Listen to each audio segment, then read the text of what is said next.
I like this class better than my Tai Chi class.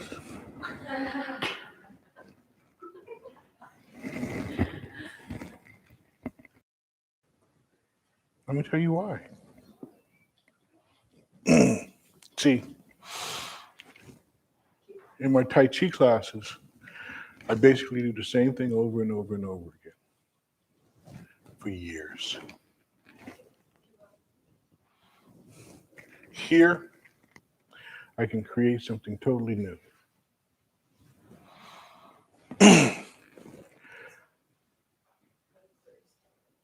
So the idea of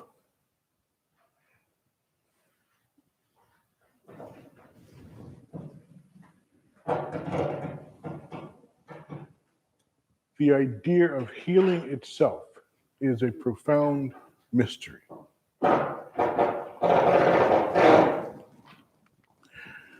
People will tell you that they know, they don't know nothing. They know nothing.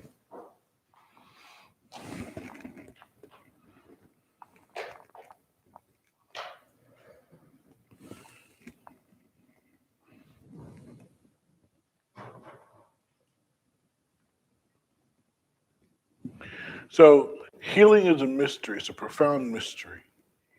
And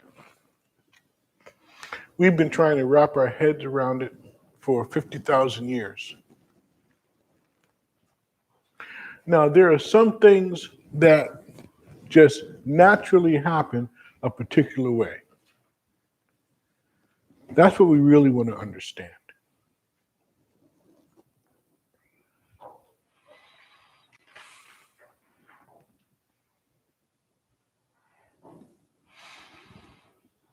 The body has the intelligence to heal all on its own.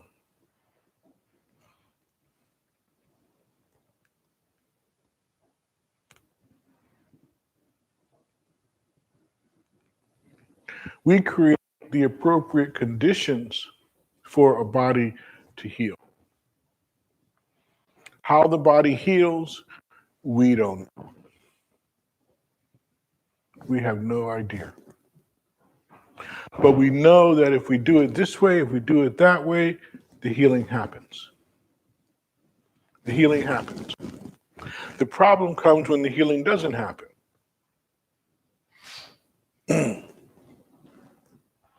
When the healing doesn't happen, we go, oh, right?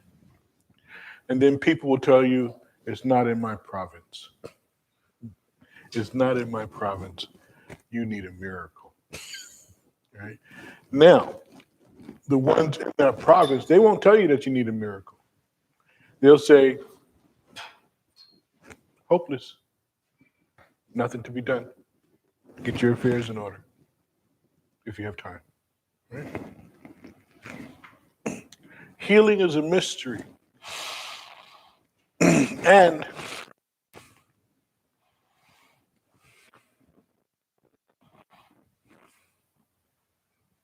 it scares the bejesus out of us.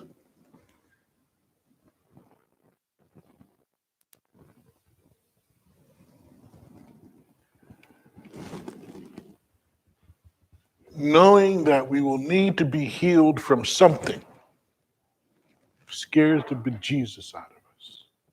And we will. We will.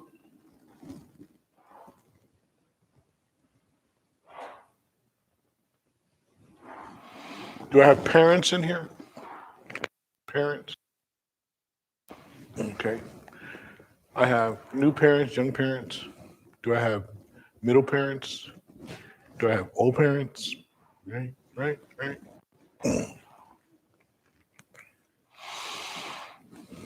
Parents know growth just happens. It just happens, right? We worry, we try to do this, we try to do that, we try to make sure everything's perfect and right,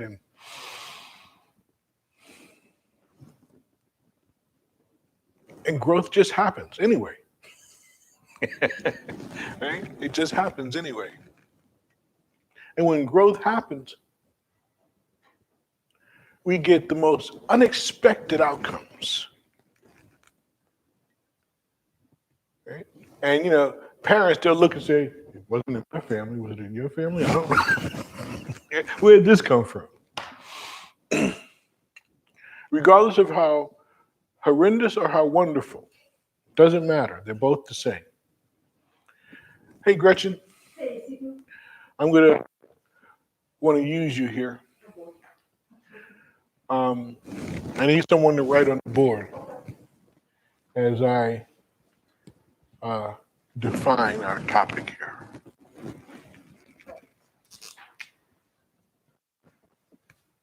Our topic is dealing with very profound situations.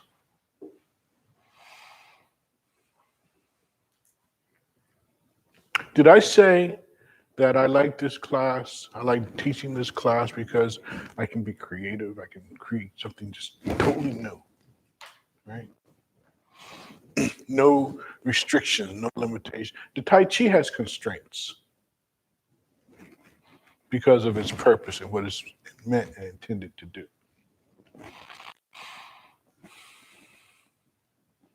Healing itself has no constraints.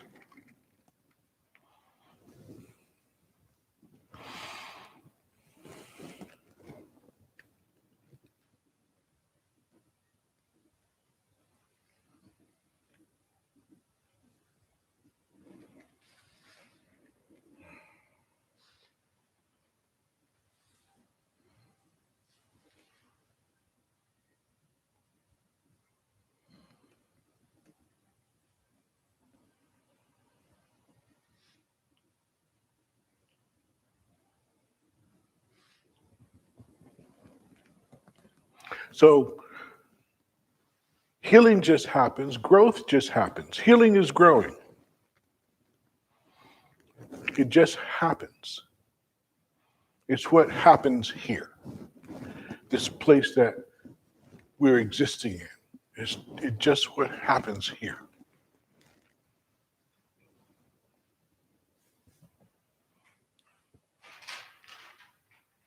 Speaking of growth, I'm listening to NPR, News Public Radio. Right? I'm listening to NPR.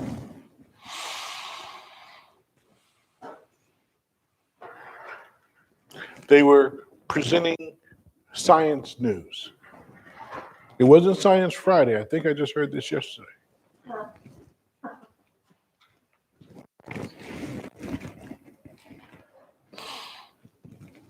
The news was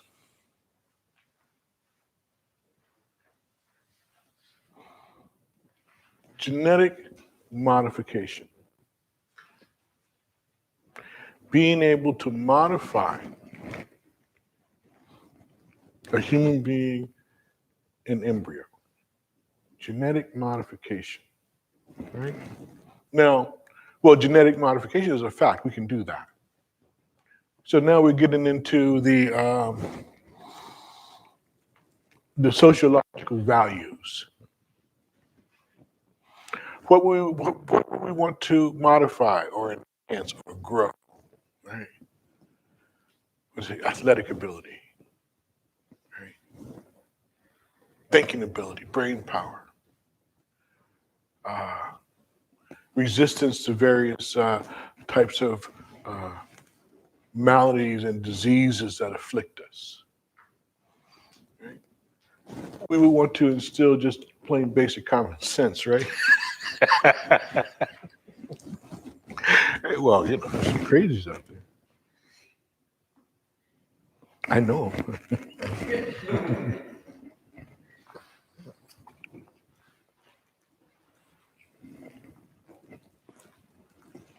So, in moving through life, we need to be able to deal with the profound. That which nobody knows or really understands.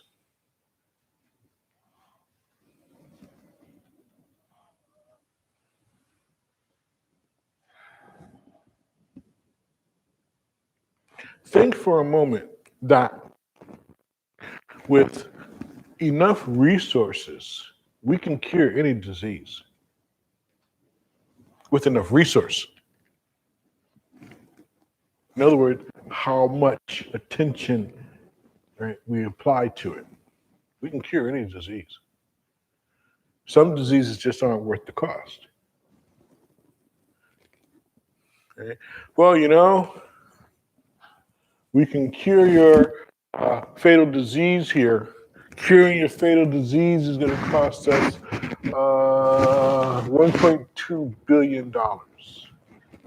There's no way in hell you're worth that.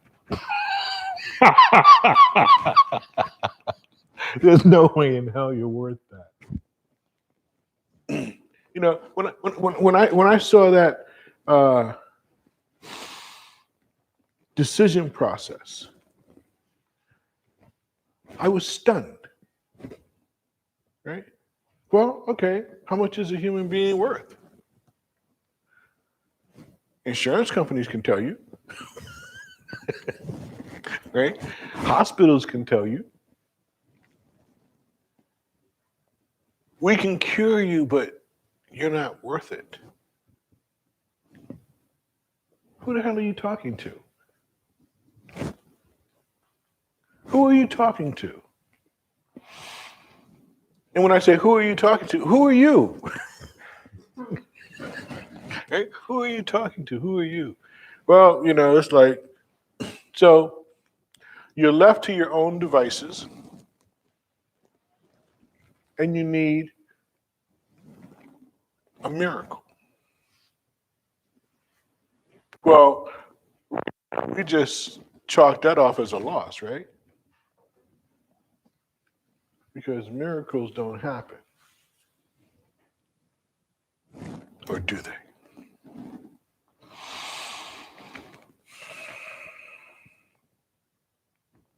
So we're going to talk about how to manifest great and wonderful things. Usually this is the province of religion. But we can't leave it to religion. We already see what they've done. Okay? We can't leave it to them.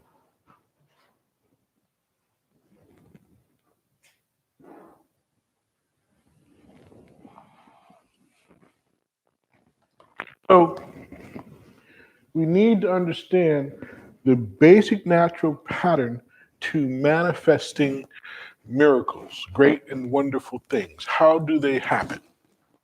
Do they happen? No, the real question, do they happen? Okay. They happen so often, I could probably go and find you a book on them. Right? That transpires over time. Right? So miracles do happen.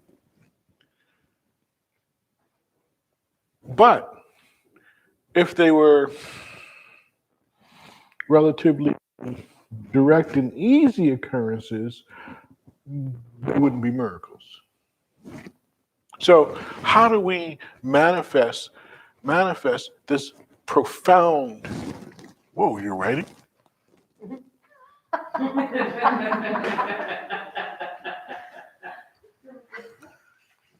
She's running out of board. Not yet. Hold on.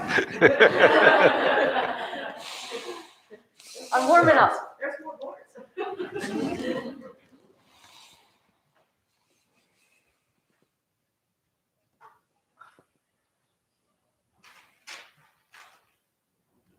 So since I've been in practice, I've done a lot of research because I'm a bibliophile. I just love books. I love reading. I love learning new things, becoming aware of new things.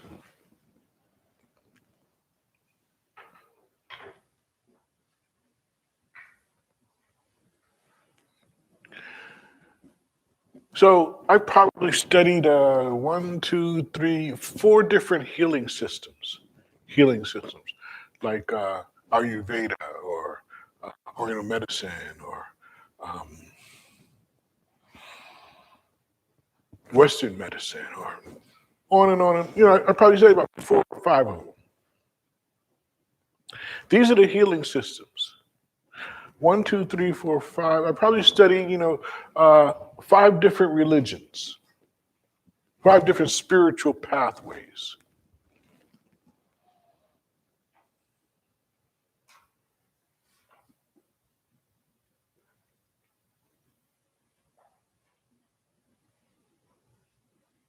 My minor in college at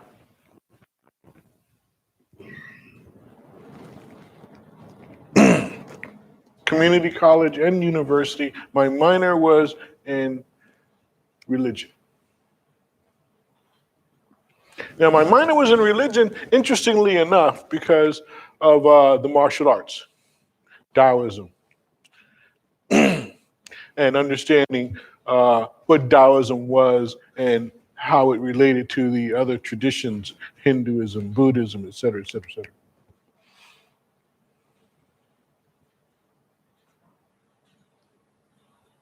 So after looking at all the religions, Christianity included, you'll hear me, do a lot of Christian analogies and quotes. But where they align, one with the other, with the other, with the other. Now, I'm a proponent of Taoism. And I'm a proponent of Taoism because Taoism in our culture needs the most work.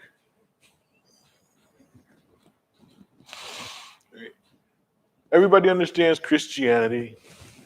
Okay? Everybody understands Islam. People even understand Buddhism. But they don't understand Taoism. So Taoism needs the most help. So, here I am. I'll give you guys a hand. So I like to promote Taoism. In one sense, people understand Taoism the same way they understand Jesus Christ. How? Yin Yang. What's Yin Yang? Oh, yeah, everybody knows what Yin Yang is. Everybody knows what Yin Yang is. Everybody knows what Yin Yang means. And when someone is communicating in a Yin Yang way, they know it.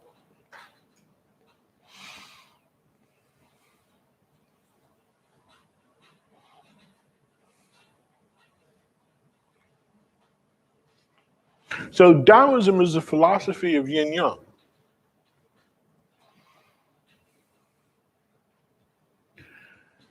I actually haven't really told you anything.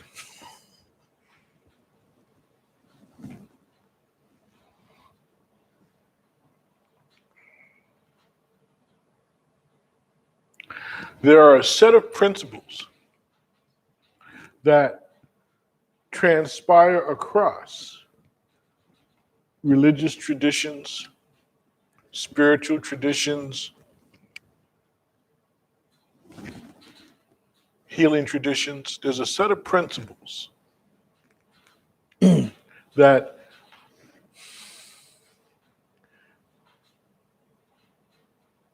if you understand them, you have no fear of anything. If you don't understand them, you're probably mucking up a whole lot. It's like you're your own worst enemy. Right? We know what that is. So I'm going to give us a number of principles here to align the energies of the universe to allow for profound and significant manifestations.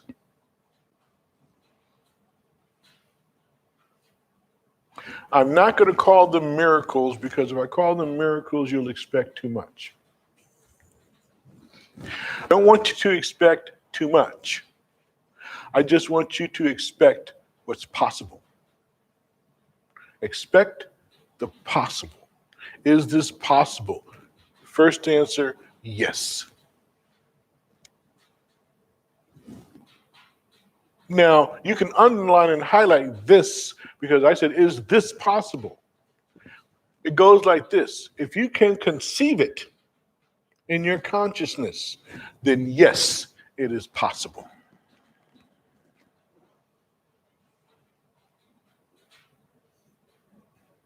But note, it's in your consciousness.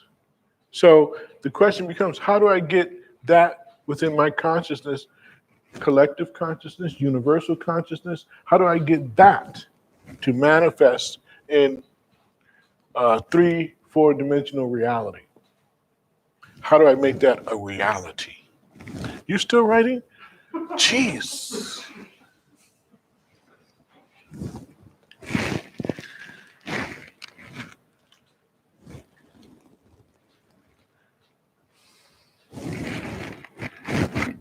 So let me move forward with the principles of creating profound manifestations. First principle, emptiness. How about I give you all the principles and then come back and talk about them? First principle, emptiness. Second principle, alignment.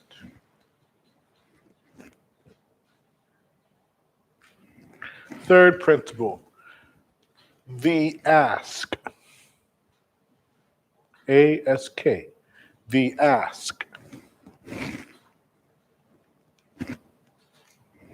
Fourth principle, maximizing. Fifth principle, giving.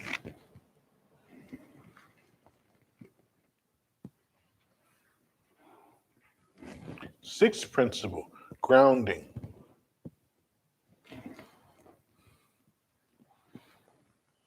This is almost like a Tai Chi class, right? Okay. Seventh principle, seeing.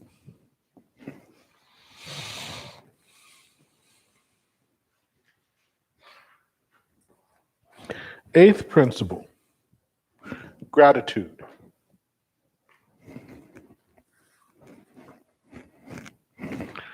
Ninth principle, acting as if.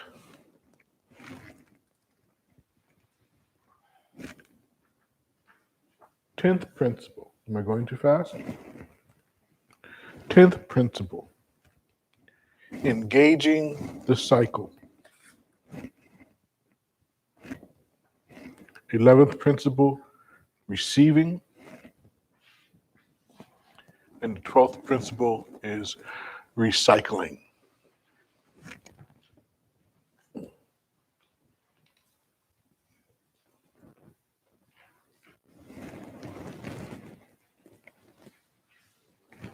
Now, these are the components of setting up the stage for the profound to happen.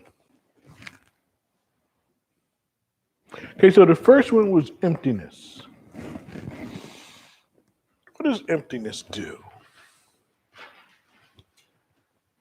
First, is there really emptiness? Or is nothing something? I shouldn't get into these existential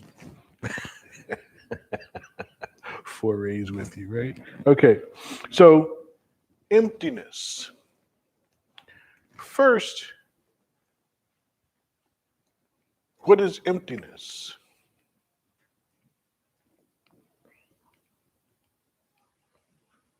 The absence of something. The absence of something is something.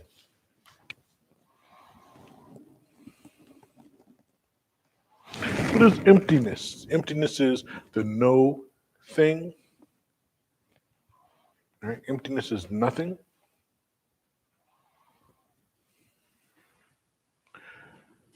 Interestingly enough, we'll look out into space. Doesn't even have to be outer space. It can just be ambient space. We'll look out into space and we'll see emptiness. And then if we change our manner of vision, let's say we look through an X-ray spectrometer, right? If we look through one of those things, that emptiness now is not empty anymore. There's something there. But the something that is there is not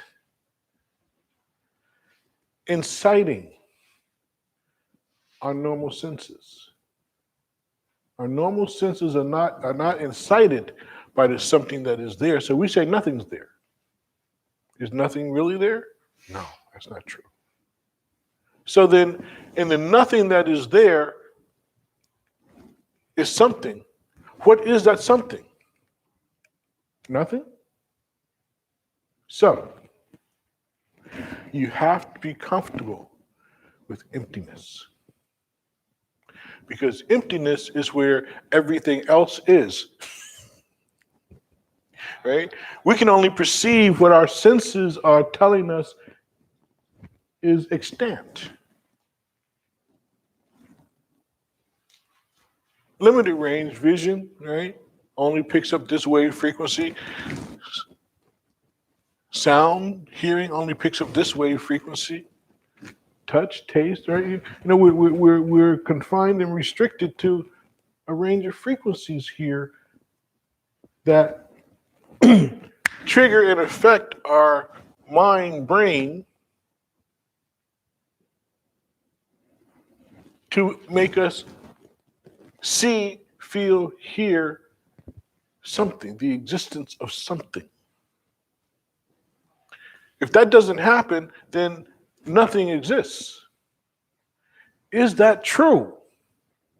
No. That is not true. But how do we act? We act as if it is.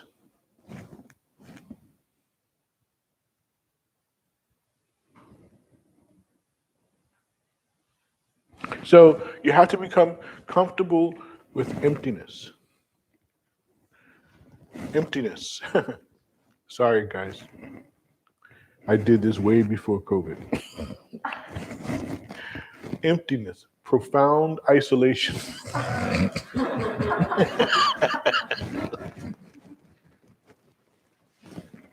Right? Silence.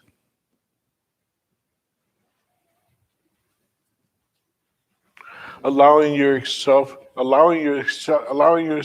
to experience the no thing. The no thing. How do you experience no thing? By doing and being no thing. That's the only way you can experience it.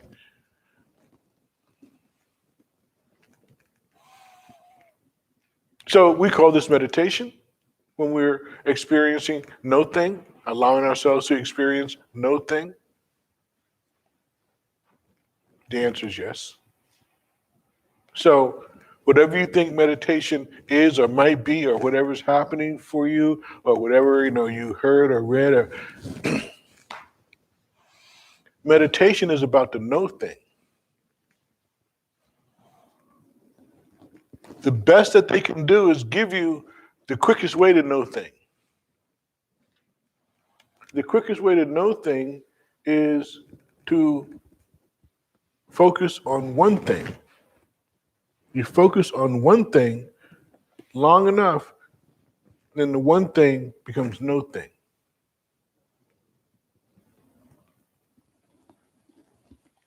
And then you don't break your focus. Because now you're focusing on no thing, and so you allow yourself to focus on no thing. Why is it important to allow yourself to focus on no thing? Because no thing is something. And being that it is something, it has its own principles, dynamics, patterns, wherefores, and whys that you can only realize by allowing yourself to be in the state of no thing. Okay, look at it like this. Let's say, I'm going to use healing because this is our theme. Let's say a person needs healing, but the cure isn't available, right? So they need healing, but with regards to cure, there's no thing available for them. So where do you have to get the cure from? The land of no thing, right? The place of no thing is where the cure has to come from. Why? Because it doesn't exist here. So the first thing, okay,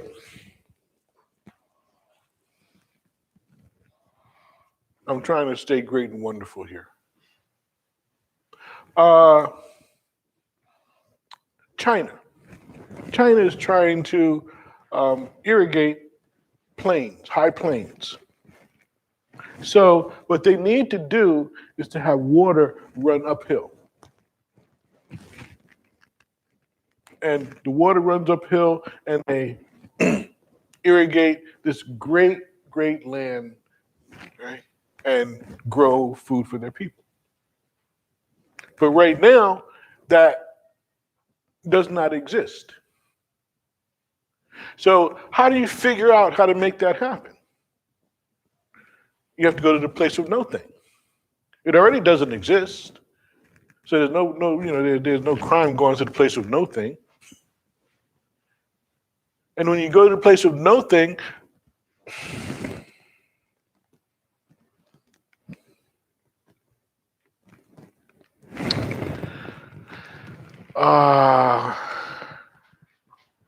you have to look at number 3, the ask. You go to the place of no thing and you ask, how will I? Who? Right? I think there's 6 of them. These are the 6 basic questions that we learn in our education process. Who, what, when, where, how, why. Right?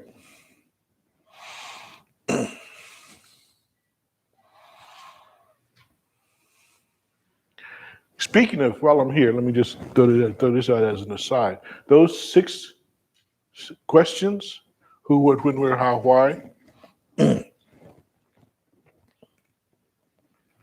those questions allow you to retain your individuality while at the same time experiencing external phenomena. Why did I put it like that? I put it like that because most people get caught up in external phenomena.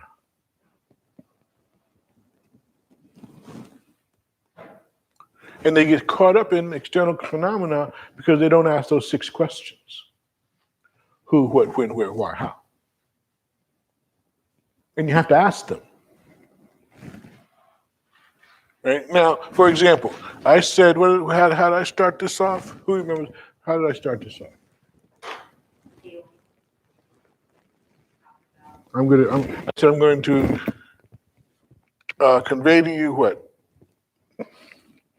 Is it at the top of that one? Yep. What does it say? Dealing with the very profound. Huh? Dealing with the very profound. Dealing with the very profound. Yes? Now, what happened there? I'm the teacher, you guys are the students, you accepted what I said. Right? Me, if I was sitting there, those 6 questions would be hitting that.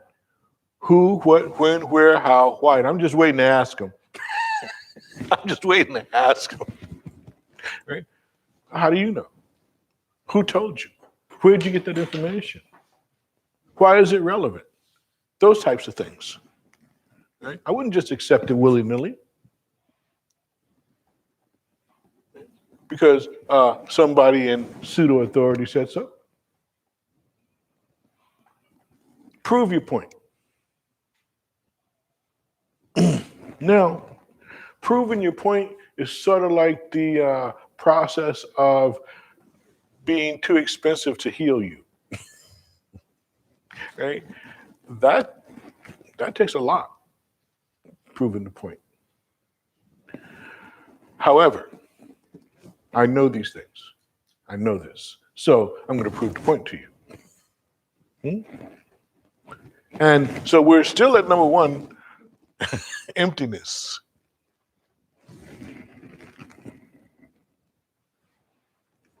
Isolation. Silence. And when you get into the state of emptiness, what did I suggest you do? Focus on one thing. And then ask.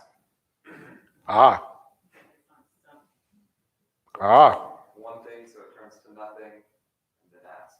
And then ask. Okay, so where I'm at is I'm at the asking point. Okay, so you have to ask. What do I need to do, see, feel, hear, be to receive this information? The thing about consciousness and universal consciousness is that when you ask the question, it will be answered. When you ask the question, it will be answered. But you have to go empty. In other words, you can ask the question today and you'll get the answer 2 years from now. However, if you ask the question today and you get the answer 2 years from now, when you get that answer, it's going to be to you just like you asked that question in that moment. Because you're going to know what that question is related to. You're going to know what that question is, what that answer is designed for. And you're going to know it's in response to the question that you asked. It's going to come from your mind. It's going to come from within you. It's going to come from within you.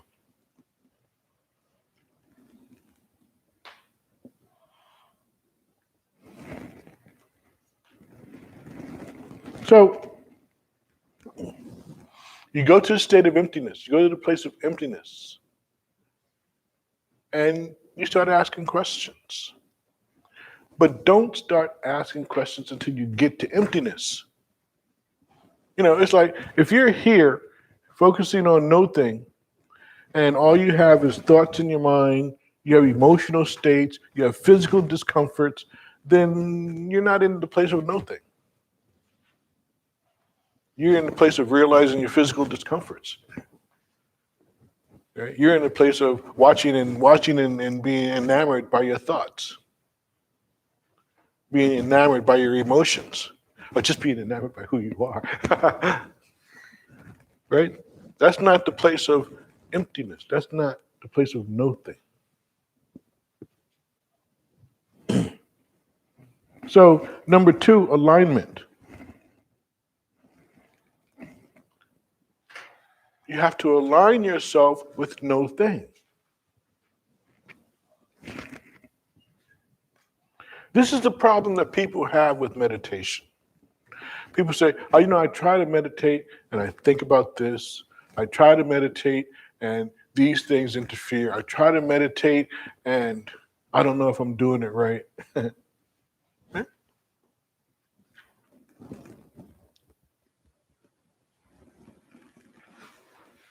And what is this emptiness anyway? What is this emptiness? I tell my students in the class when they're going into their standing meditation practice, I say, do not be afraid of the abyss.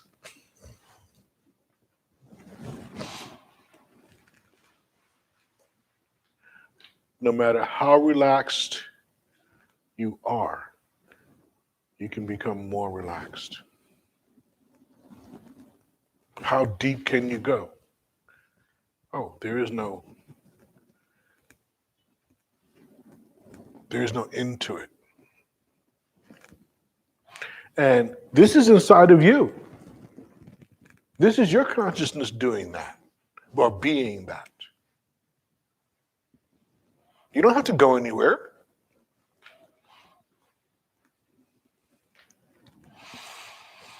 And you don't have to do anything.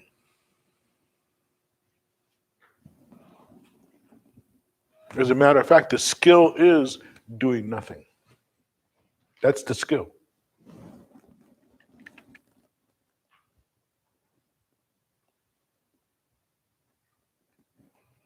So you do one thing until the one thing becomes nothing, and it will. And then you continue to align and focus in this state of nothingness.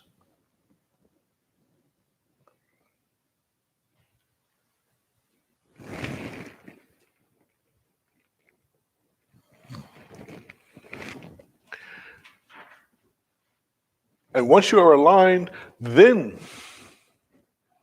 it is possible to ask and get a respectable response.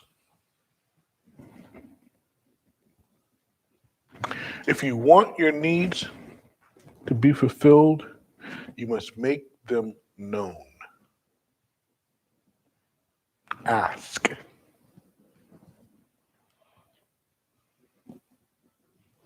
Don't go around saying, I don't have this, I want that. Ask.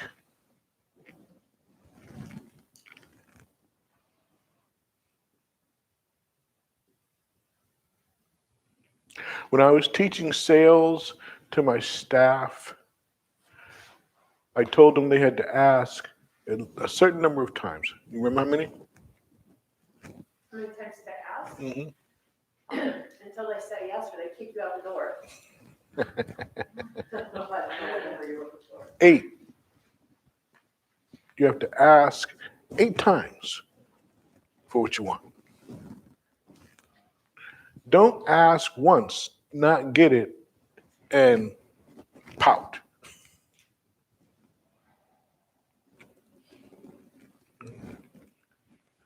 Don't ask once, not get it, and tantrum.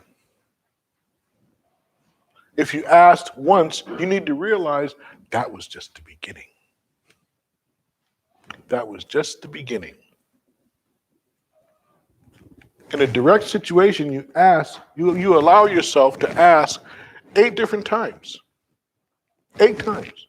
Now, each time can be a different manifestation. You can change your vocabulary around a bit, but it's the same ask. Even when they look at you and they say, that's too much to ask. That's too much to ask.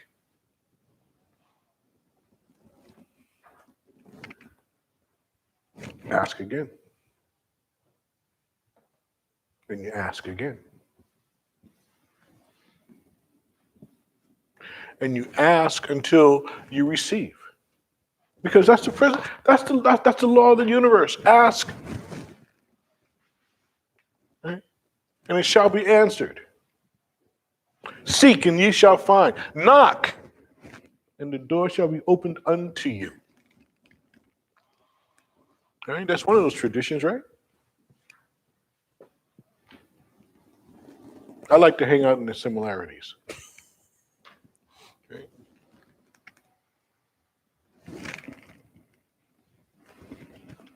Make known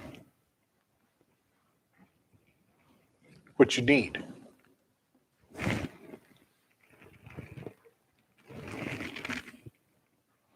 Maximizing.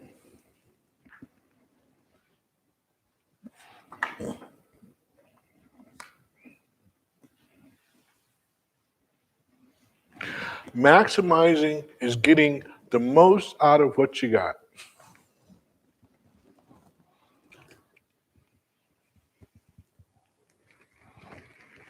You have to work with what you have, and you have to use what you have to the utmost.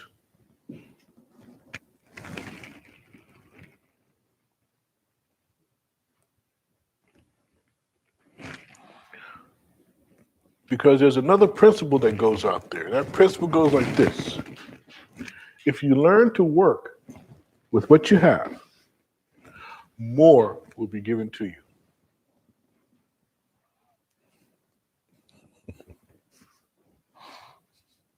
I had to get my kids used to that process, right? They're doing school, right? And they're doing a good job. They do a good job. Now, what do you get? More. Right? More. But you don't get more until you do a good job.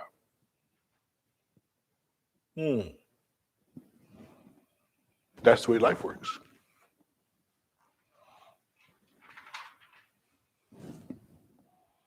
If you are successful at making money, you know what people want to do? Give you money. They want to give you money. They'll give you more.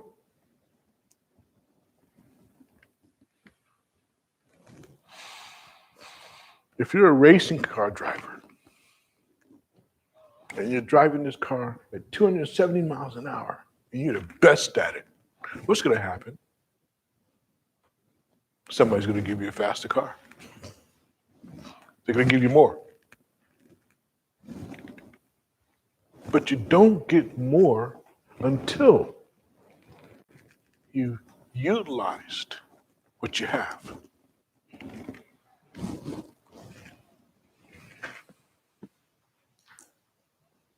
In life, we call that competency. You don't get more unless you have a basic competency. We don't give more to the incompetent. Sorry, one of my pet peeves. We don't give more to the incompetent. It's a punishment to them. You're setting them up for failure. What's wrong? You don't like them? You don't give more to the incompetent.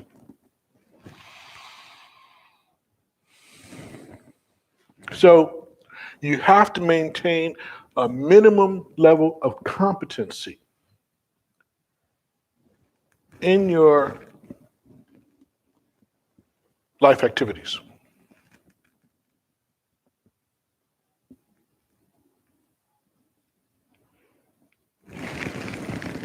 Maximizing.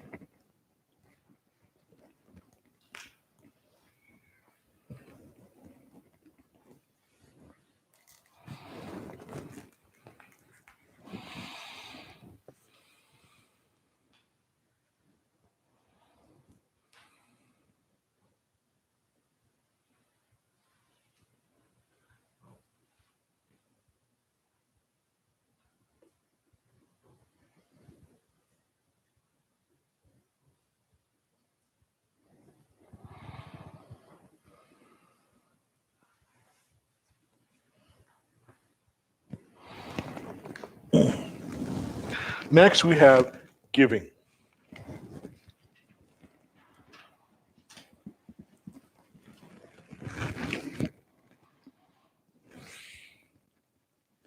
Now, I'm not one of those evangelical preachers.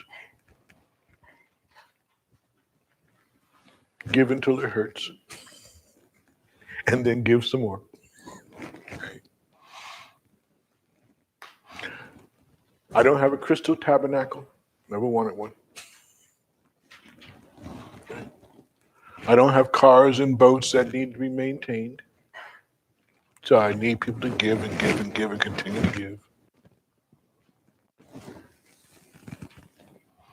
But giving, you have to be generous.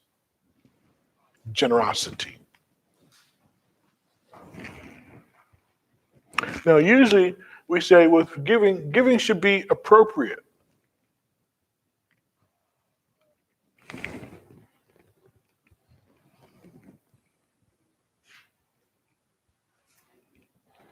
And so giving is done. As I go through this, you'll see the difference between exchanges of value things and giving.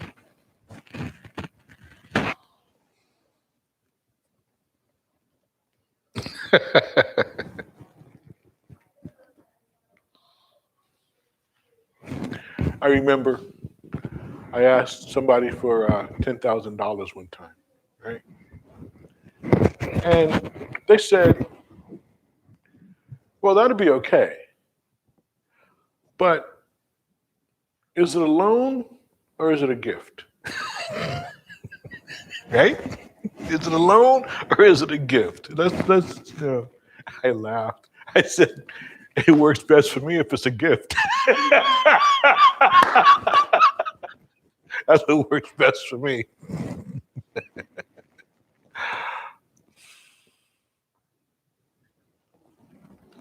Am I being real? Yeah.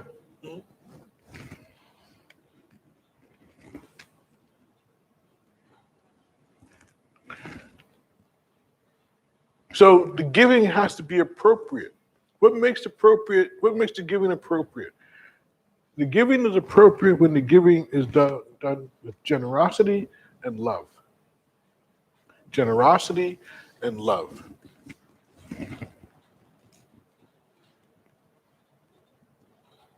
And when somebody loves you, don't you know that you can just about ask them for anything? Right? Well, it's my life. I don't know about it. I'm sorry, I'm sorry if you can't say yes.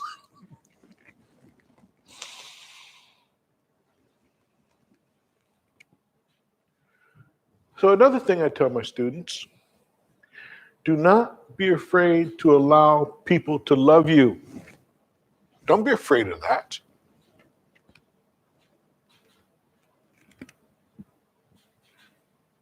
Because if they love you by definition, they want the best for you.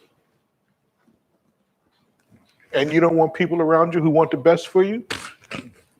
I don't think so. I don't think that's true.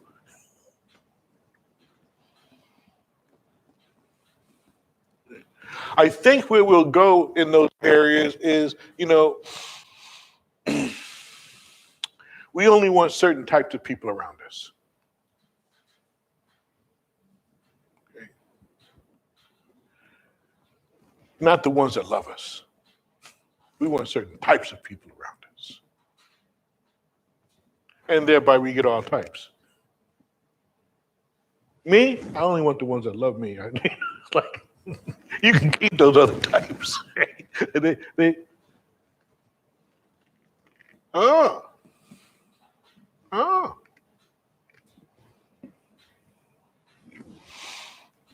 Okay, so we have families. The love and embrace of our family is nothing better than that. It doesn't get better than that. That's what we live and work for. That's what we live, work, and die for. The love and embrace of our family, the ones who love us and we love them. Yes.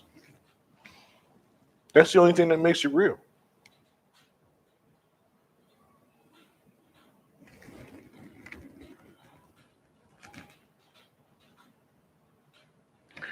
So when giving, when possible,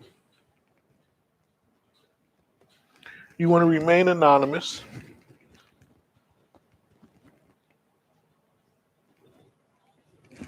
You want it to be selfless. It helps if you're moved with compassion.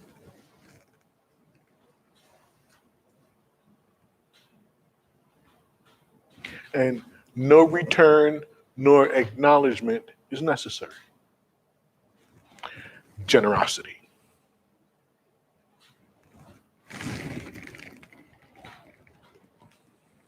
Attach no strings of any kind. Give freely. Avoid codependent giving. Expect your return to come from the right place. Expect your true return from the universe. Because form follows thought.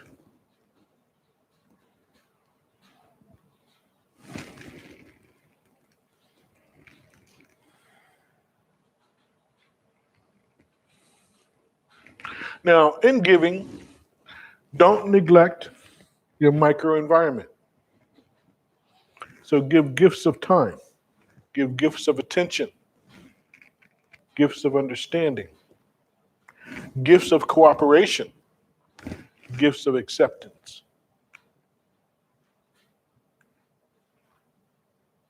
Give consciously and thoughtfully.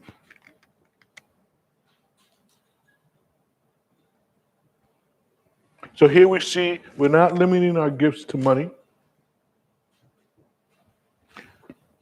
because the most important gifts are your essence and your spirit.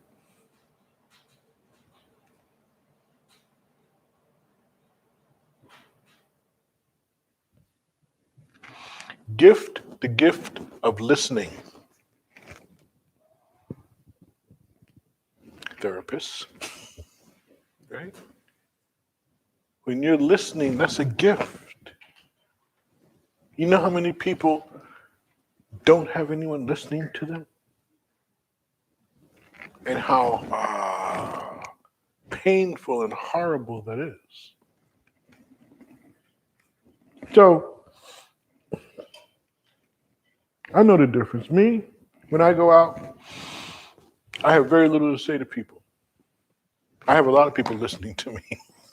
Right? I don't have that deficit. So I don't need to say much to people.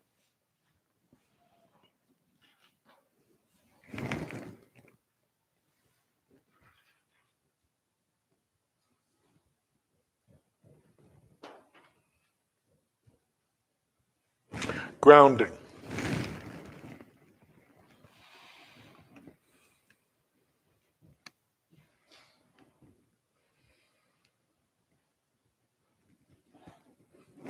Grounding is enabling the miraculous energy to move from high to low.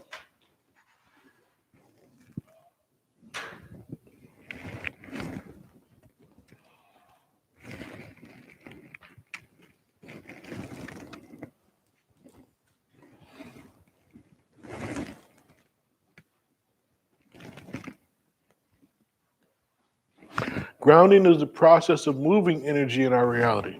Electrons, water, air masses, increase pressure to diminish pressure, heat, economics.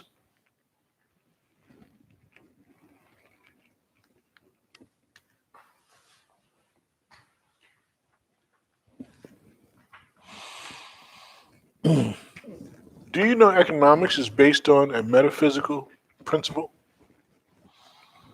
Metaphysical. The law of supply and demand. The law of supply and demand. Where there is a supply, there must be a demand. And where there is a demand, there must be a supply. We are having so much fun with that now in the computer age. See, before, it was like, I have cocoa beans, right? I have warehouses and warehouses full of cocoa beans, right? We don't need them over here, but right, there's a demand for those cocoa beans over there. The world is based on that principle of supply and demand. So one of the things that you want to look at in life is that if you want something, demand it. Demand it. Now, how many times do you demand it? At least 8. Right? At least 8. Your first demand, that was just the beginning. That was just the beginning. And this is in personal interactions. This is not marketing. In marketing, how many times do I say we have to put ads out? 24. In marketing, we're going to put an ad out 24 times. Because that's how, That's the number of iterations it takes to affect the conscious mind. 24 times. You know, if somebody, who does that? Kids. I want a cookie, I want a cookie, I want a cookie, I want a cookie. No. I want a cookie, I want a cookie, I want a cookie, right? You know, they're up in the 50, 60 times asking you for a cookie until you say what? Either you give them a cookie or you kill the little son of a bitch. I was wondering if that was an option. No kidding. A woman in Bethel just killed her kid yesterday. Yikes. I don't make this up. I Right. couldn't make this up. Right. I couldn't make this up. She killed her kid. 2 years old. Why did you kill your kid? He wouldn't do what I told him to do. Right? So she beat him to death.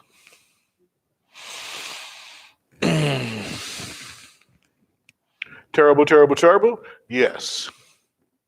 Yes. Does it happen? Yes. It happens.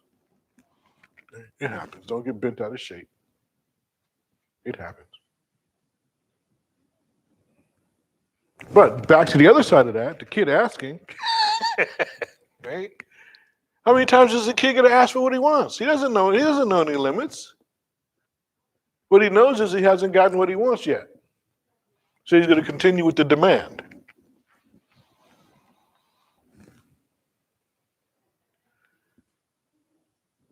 It works the same way.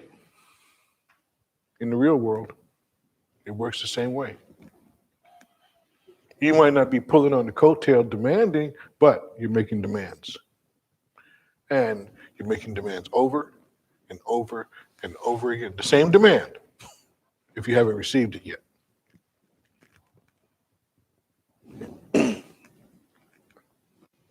And don't compromise.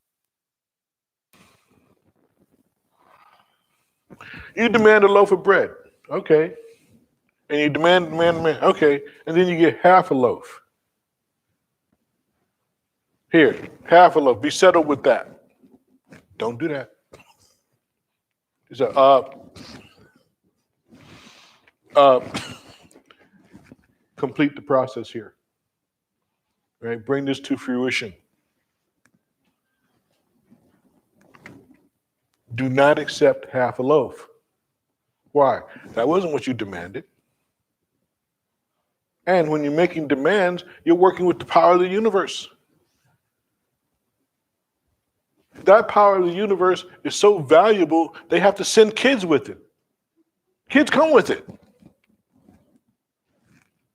Demanding for what they want, demanding for what they need. And they will continue to demand until they get it or they die.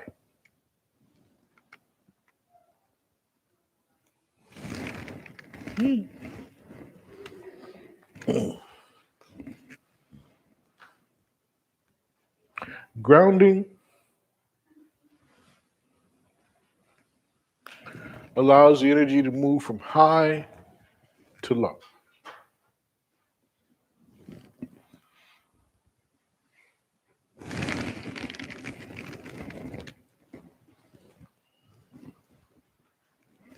Seeing, being able to see. Okay, let's see how well you're listening. What's the important thing to see here? Real question. I'm expecting an answer from, what's the real thing to see here?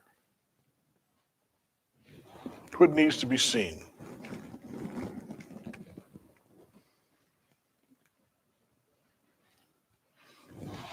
What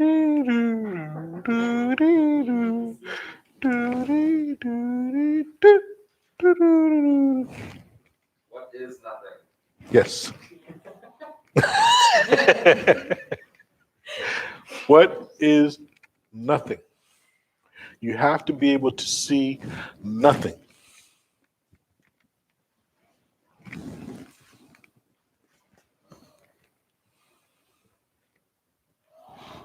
One reason is because vision is not happening out here. Vision is happening in here.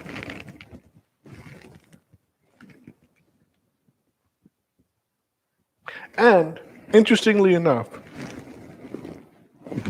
whether you actually saw something or whether you imagined that you saw it,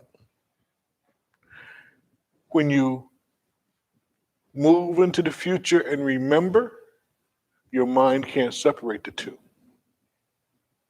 It can't separate your imaginary vision from your vision of your real 3D world. So you have to be careful, right? Did I really see that or did I imagine it? Or was it something that I read that they all blend together, vision, they all blend together. The important thing about vision, however, is that once you see it, you don't unsee it. You can't unsee it.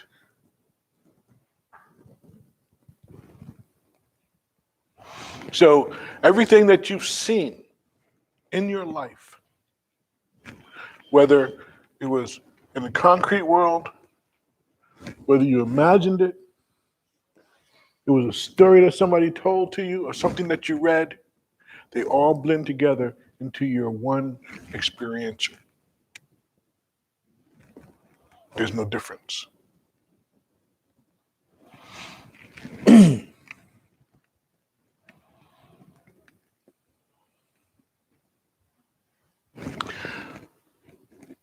One of the ways to access that visual record that we have is through hypnosis. That's interesting.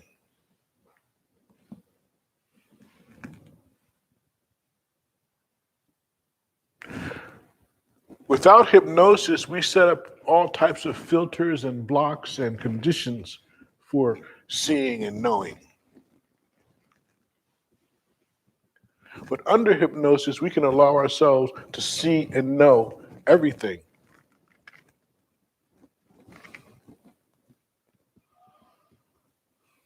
Okay? For example, remote viewing. Anybody knows what remote viewing is?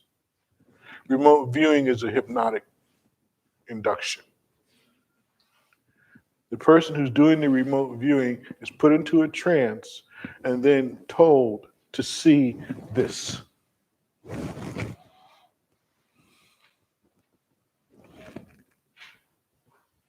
Once in the trance, they're told to see this, and they see it.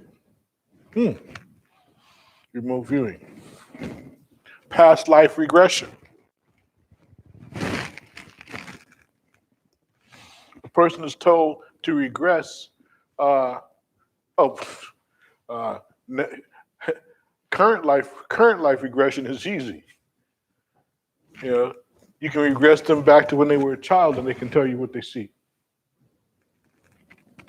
But past life regression, now they're seeing things that happened in previous births and previous lifetimes.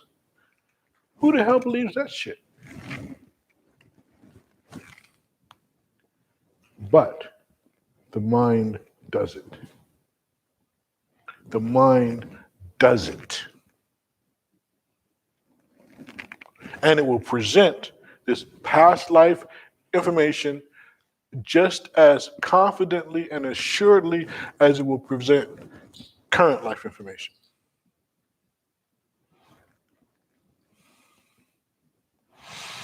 Don't ask me why everybody who goes in their past life winds up being Cleopatra or King Arthur. Don't ask.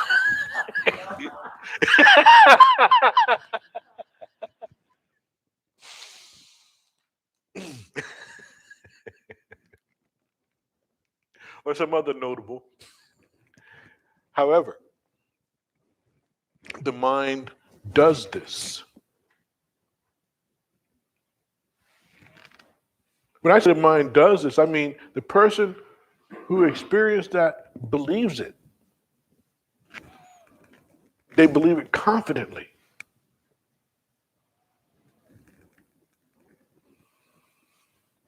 vision.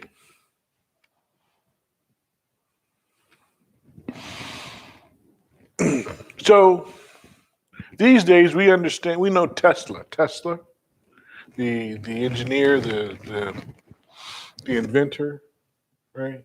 The old guy? The old guy. Okay, No, not Musk. Tesla. Tesla invented a machine, a device that produced pure energy from the atmosphere. Free energy. Free energy. If you believe conspiracy theories, the government has that information locked up in in some vault, right? But free energy. Now Tesla came up with, General Electric, and the other big electricity guy. So now they're selling energy by the watts, and Tesla wants to give it away. What happens to Tesla?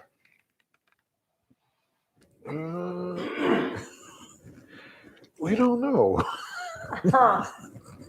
We don't know what happened to Tesla. However, I bring up this little aside to say what Tesla said was, whenever I created an invention, I saw the whole thing in my mind at one time.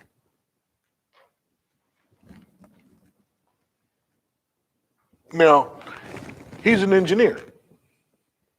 He saw the dynamics of the math. He saw the dynamics of the electronics. He saw the dynamics of the mechanics, all in his mind at one time. And any experiments and any changes that he did in his mind. Seeing.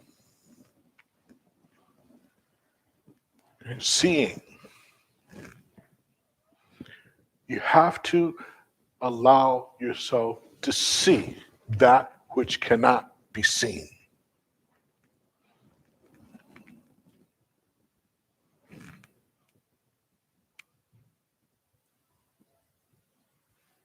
This is beyond the imagination. We're not making this stuff up. This stuff is full-blown real in our mind.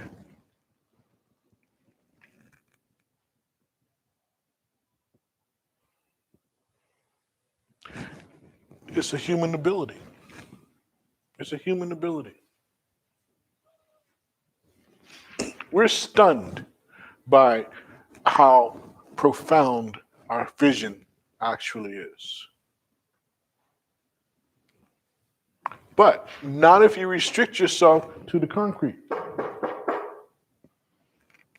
If you restrict yourself to the concrete, you're going to be as limited as a retard. Because it is retardation.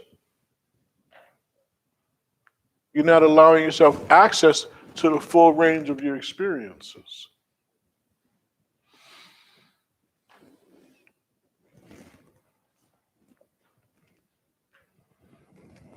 So you have to restore your vision.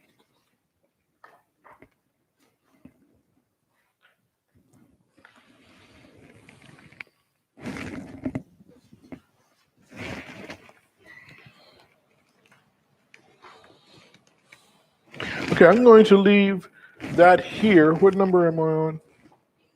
8, okay. I'm going to leave that here till next time. Give you guys a reason to come back next week.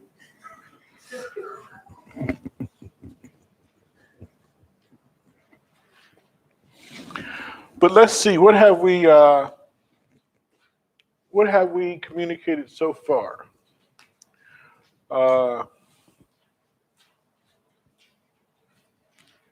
What have I promised?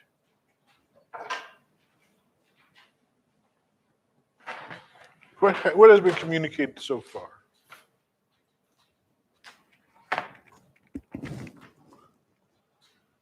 You need to take pictures of those, right? Oh, Okay. yeah. Okay. Different one. No, that's cheating. Don't let them see. No, I want them to look at their. friends. I want them to look at their notes and Go away. generate their responses. So what have we heard so far? What are you hearing? How does it make you feel, see, and think? I can go around. Jung has no constraints. Makes me feel like it's possible to learn this if there's actual points. It's possible to be this. There's nothing to learn. I already told you nobody knows. It's just a state of being. Okay. I interrupted you. Go ahead. That there's an order of operations presented before Mm-hmm. makes it tangible. Mm-hmm. So, while still being Mm-hmm. intangible. Mm-hmm. Danae, what are you hearing? All right, we're right out of the gate. And get me the, it was, is healing possible? Are miracles possible? And yes, they are. All things are possible. But the thing that really got me was when we went around and when Austin answered the question about what is seeing, it was like, the answer was having to be able to see no thing on the floor. So, having, it's like, yeah, I get that. And it makes me feel good. Melissa?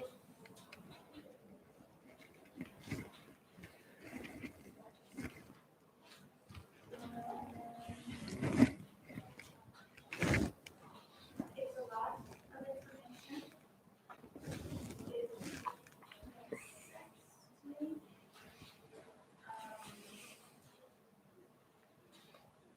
But it's just getting out of the way to allow that miracle or manifestation to happen.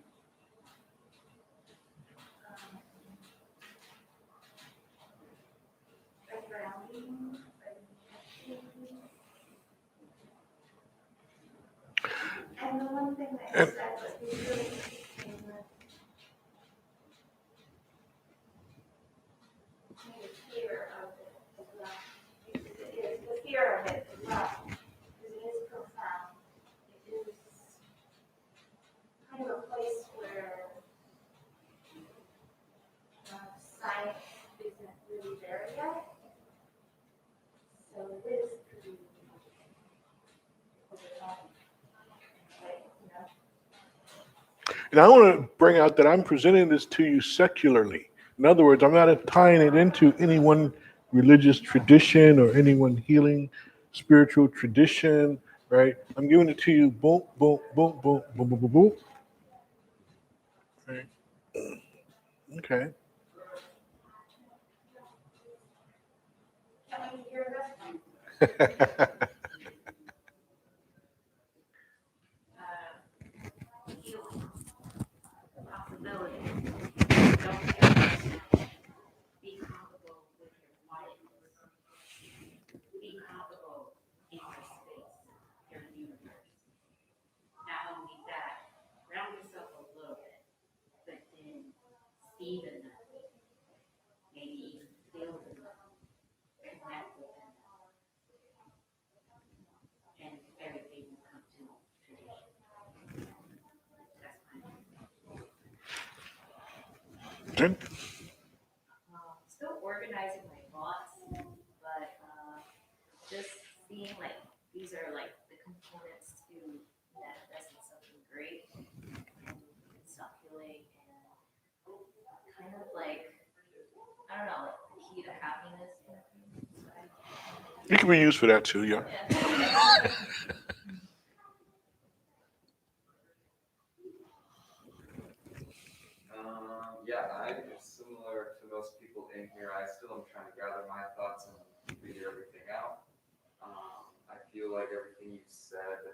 seems very natural in just the way of nature. And so that's one component that I really enjoy, I guess, because it makes it seem like it's not really that hard to grasp. It's been there the whole time. But it's still hard to grasp.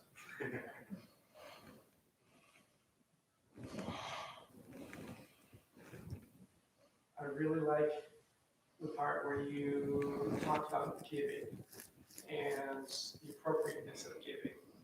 Because I feel that's one area that doesn't have a lot of clear guidelines, like how much should you give, where are you giving from, those kind of things, especially when it comes to monetary things. But then also the aspect where you like keep asking and asking and asking. Remember the part where I said don't get involved in codependent giving. Yes. Yes. Yeah, the rest of them, like Austin was saying, they're just the principles. They're the essence of the things that work, and you can go deeper with any of them and apply them all to your life. Every time, all the time. Leanne, what are you hearing here? One of the things I've always appreciated about your teachings is that you give method. You give a way to reach what you're teaching. You don't just teach principles or the way you should live or the way you should be or this is wrong or that's wrong. You give method and you outline it and you give it numbers. And that's what you just did. You gave us a method and a way to create miracles. But wait, there's more.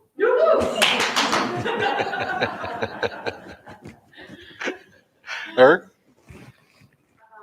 What I kind of get is like almost redefining what miracles are in a sense. You need to like expect the possible. If you create them, if you create it with your consciousness, it's possible. And you can miracles seem to just happen. I mean, when you hear about them, you think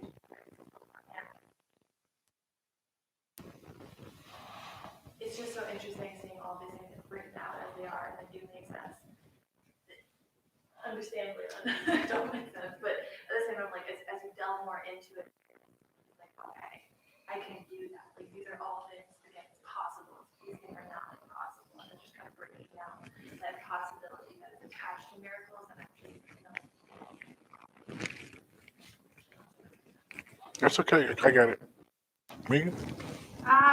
So since I've been dabbling with manifesting since I've kind of been on the yoga journey, so the principles, it's like it's just gonna make it easier.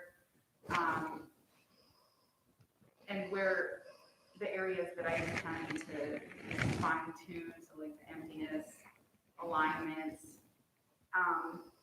The ask part is being very detailed about if you're writing it out to having very, very detailed about what you want. Because you say, I want a car, and you don't be specific on what car you get, you might just get a bigger heater. Like that's kind of the analogy that I'll tell myself. Like be very clear on what you're asking for. But for the most part, I kind of feel like it's good. I like the information because breaking it down to the principles is just going to make it a lot easier for me.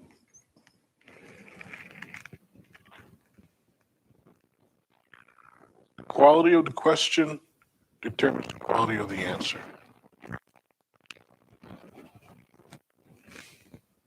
Gretchen, what are you hearing? Well, I pretty much heard clear information without too much.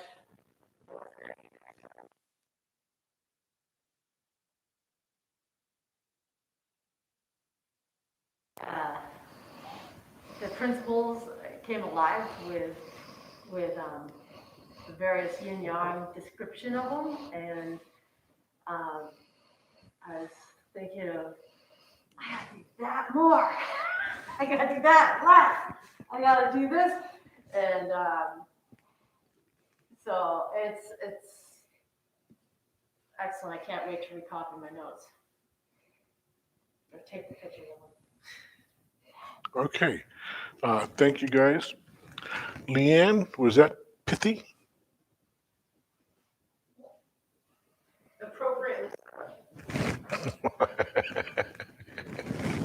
Thank you. Okay, we're going to make that class for today. Thank you for coming, and we'll see you again. There's more. Okay. I need a board. You want to take pictures so I can have a board? You can, business.